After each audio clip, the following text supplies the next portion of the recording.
Hello friends, स्वागत है आपका हमारे अपने यूट्यूब चैनल करेजी जी अड्डा पर। तो फ्रेंड्स, आज हम इस वीडियो में आपको बताएंगे कि आरआरबी ग्रुप डी में प्रीवियस ईयर में जो स्ट्रैटेजी के क्वेश्चन पूछे गए हैं फ्रेंड्स, उसका आज डिस्कशन करने वाले इस वीडियो में। तो फ्रेंड्स, आप लोग वीडियो के अंत तक बने रहिएगा। तो चलिए शुरू करते हैं। पहला क्वेश्चन है कि निम्न में से किस युग्म की इकाइयां समान नहीं होती है। आपको बताना है कि इनमें से किस ऑप्शन की इकाइयां जो है यूनिट है समान नहीं होती है। ऑप्शन में आपको दिया है कार्य और ऊर्जा, उसके बाद चाल और वेग, दूरी और विस्थापन, उसके बाद बल और दाब। तो इसका आंसर होगा ऑप्शन डी। तो फ्रेंड्स, इसका आंसर क्या होगा? ऑप्शन डी, यानी कि बल और दाब, ये दोनों का जो यूनिट है फ्रेंड्स, इकाइयां समान नहीं होती है। तो फ्रेंड्स देखिए, बल का तो हो गया न्यूटन, दाब का हुआ पास्कल। ये दोनों का जो यूनिट है इकाइयां वो समान नहीं होती है, बल्कि और सभी का इकाइयां समान होती है। जिस तरह देखिए, कार और ऊर्जा, ऑप्शन ए में कार और ऊर्जा, ये दोनों का यूनिट समान होती है। इसका यूनिट क्या होता है? जूल। उसका चाल और वेग, ऑप्शन बी में है चाल और वेग, इसका भी यूनिट समान होती है। इसका यूनिट होती है मीटर पर सेकेंड। उसके बाद सी में है दूरी और विस्थापन। तो फ्रेंड्स, इसका भी इकाइयां समान होती है। इसका क्या होती है यूनिट? तो दूरी मतलब मीटर होती है। दूरी और विस्थापन का इकाई क्या होती है? मीटर। आप इसे ध्यान में रखिएगा। तीनों का इकाइयां समान होती है, बल्कि ऑप्शन जो डी में है बल और दाब, इसकी इकाइयां समान नहीं होती है। बल का होता है न्यूटन, दाब का होता है पास्कल, अलग अलग है। तो इसलिए इसका आंसर ऑप्शन डी हो जाएगा। तो फ्रेंड्स, आप लोग इसको ध्यान में रखिएगा, बहुत ही इंपॉर्टेंट क्वेश्चन है। प्रीवियस ईयर में सारे क्वेश्चन पूछेंगे हैं ग्रुप डी का एग्जाम में। तो फ्रेंड्स, चलते हैं अब नेक्स्ट क्वेश्चन की ओर। तो नेक्स्ट क्वेश्चन है कि ब्राजील का सबसे बड़ा शहर कौन सा है। तो फ्रेंड्स, आपको बताना है कि जो ब्राजील है, ब्राजील देश, इसका सबसे बड़ा शहर कौन सा है। फ्रेंड्स, पहले बता दें कि जो फ्रेंड्स जो कंटिनेंट है, महाद्वीप है, ये दक्षिणी अमेरिका महाद्वीप की सबसे बड़ा देश है ब्राजील, और इसका सबसे बड़ा शहर बताना है कौन सा है। ऑप्शन में आपको दिया है रियो डी जेनेरियो, सल्वाडोर, उसके बाद फोर्टलेजा, साओ पोलो। तो इसका आंसर होगा ऑप्शन डी, यानी कि साओ पोलो। ब्राजील का सबसे बड़ा शहर कौन सा है? Sao Paulo. चूंकि ब्राजील का राजधानी भी है साओ पोलो, इसलिए इसका सबसे बड़ा शहर कौन सा है? Sao Paulo. आप इसे ध्यान में रखिएगा। और इससे एक क्वेश्चन पूछता है कि विश्व में कहवा की मंडी किसे कहा जाता है। तो फ्रेंड्स, विश्व में कहवा की मंडी के नाम से जाने जाते हैं कौन? साओ पोलो, जो कि ब्राजील देश की राजधानी है। आपके लिए बहुत ही इंपॉर्टेंट क्वेश्चन है। और फ्रेंड्स, क्वेश्चन पूछता है कि ब्राजील में जो कॉफी के जो मैदान होते हैं उसे क्या कहा जाते हैं। फ्रेंड्स, ब्राजील में कॉफी के बागान को फेजेंडा कहा जाते हैं। क्या कहा जाते हैं? फेजेंडा कहे जाते हैं ब्राजील में कॉफी के बागान को। आप इसे ध्यान में रखिएगा, बहुत ही इंपॉर्टेंट क्वेश्चन है। ये दक्षिणी अमेरिका की सबसे बड़ा देश है। दक्षिण अमेरिका कंटिनेंट जो है महाद्वीप, इसके सबसे बड़ा देश है ब्राजील। उसकी राजधानी साओ पोलो, और साओ पोलो को विश्व में कहवा की मंडी कहा जाता है। आप इसे ध्यान में रखिएगा, बहुत ही इंपॉर्टेंट क्वेश्चन है। और ब्राजील का मुद्रा रियल है। क्या है? रियल है। और फ्रेंड्स, जो 2016 में ओलंपिक हुआ था, ये 2016 में ओलंपिक भी कहां पे हुआ था? ब्राजील के रियो डी जेनेरियो शहर में हुआ था। आप इसे भी ध्यान में रखिएगा।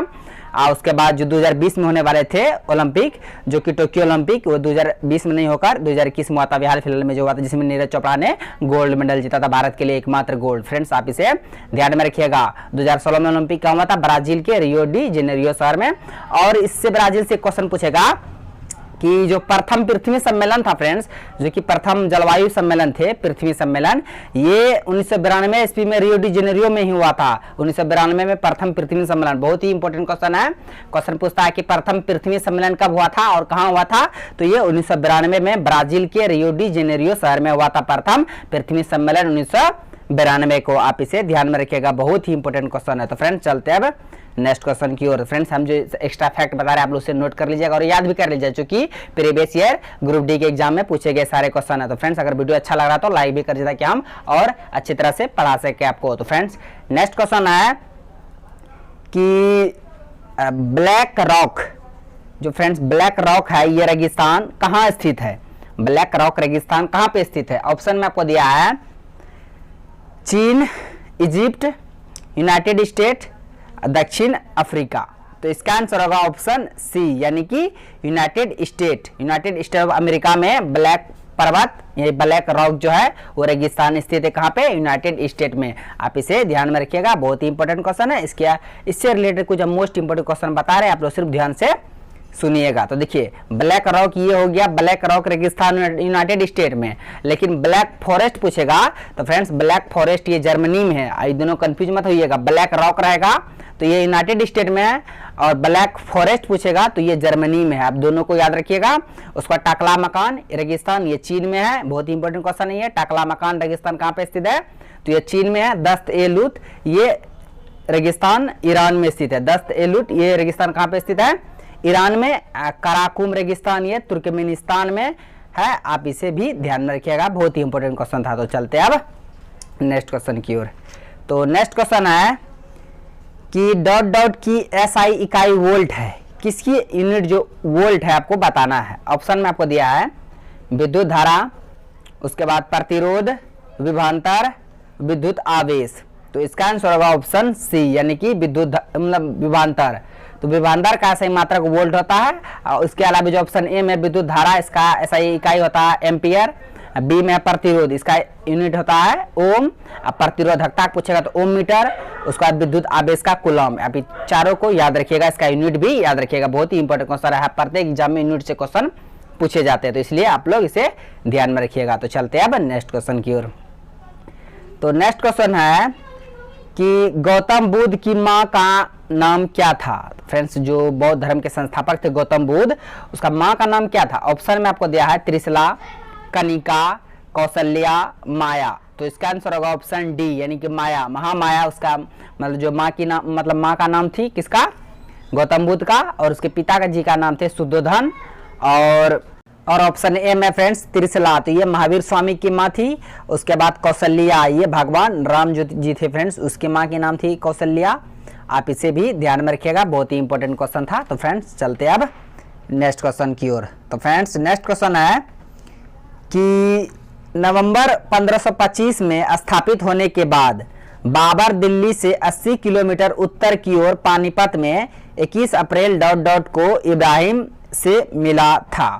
आपको बताना है जी इस क्वेश्चन का आंसर क्या होगा। ऑप्शन में आपको दिया है 1521, 1527, 1526, 1519। तो इसका आंसर होगा ऑप्शन सी, यानी कि 1526। 21 अप्रैल 1526 ईस्वी में इब्राहिम लोदी से मिला था बाबर। और पानीपत का भी प्रथम युद्ध हुआ था 21 अप्रैल 1526 ईस्वी में, जिसमें बाबर का जीत हुआ था। इब्राहिम लोदी वहीं पे मारा गया था और इब्राहिम लोदी का हार हो गया था। तभी से उसके बाद 1526 ईस्वी में बाबर ने भारत में मुगल वंश का स्थापना किया था 1526 ईस्वी में। आप इसे ध्यान में रखिएगा। पानीपत का प्रथम युद्ध कब हुआ था, 1526 ईस्वी में। किससे किसके बीच, बाबर और इब्राहिम लोदी के बीच, जिसमें बाबर का जीत हुआ था, इब्राहिम लोदी का हार हो गया था। फ्रेंड्स इस क्वेश्चन का आंसर ऑप्शन सी होगा, बहुत ही इंपॉर्टेंट क्वेश्चन था। क्वेश्चन कभी पूछता फ्रेंड्स कि जो पानीपत का प्रथम युद्ध जो जीता था बाबर, किस कारण से, उसका मुख्य कारण क्या था। तो तुगलक जो नामा पद्धति से युद्ध किया था, जिससे बाबर का जीत हुआ था और इब्राहिम लोदी का हार हो गया था। बहुत ही इंपॉर्टेंट क्वेश्चन है, आप इसे ध्यान में रखिएगा। पानीपत का युद्ध, पहला युद्ध हुआ था 1526 में, दूसरा हुआ था 1556 में और तीसरा हुआ था 1761 में। आप इसे ध्यान में रखिएगा, बहुत ही इंपॉर्टेंट क्वेश्चन था। तो चलते हैं अब नेक्स्ट क्वेश्चन की ओर। तो नेक्स्ट क्वेश्चन है कि किस प्रकार के ऊतक में एक समान कार्य करने वाले विभिन्न प्रकार की कोशिकाएं होती है। आपको बताना है कि किस प्रकार के सेल में एक समान कार्य करने वाले विभिन्न तरह की कोशिकाएं होती है। ऑप्शन में आपको दिया है जटिल ऊतक, एपिडर्मल ऊतक, तंत्रिकीय ऊतक, उसके बाद मेरिस्टेमेटिक ऊतक। तो इसका आंसर होगा ऑप्शन ए, यानी कि जटिल ऊतक में एक समान कार्य करने वाले विभिन्न प्रकार की कोशिकाएं होती है। किस ऊतक में, जटिल ऊतक में। आप इसे ध्यान में रखिएगा।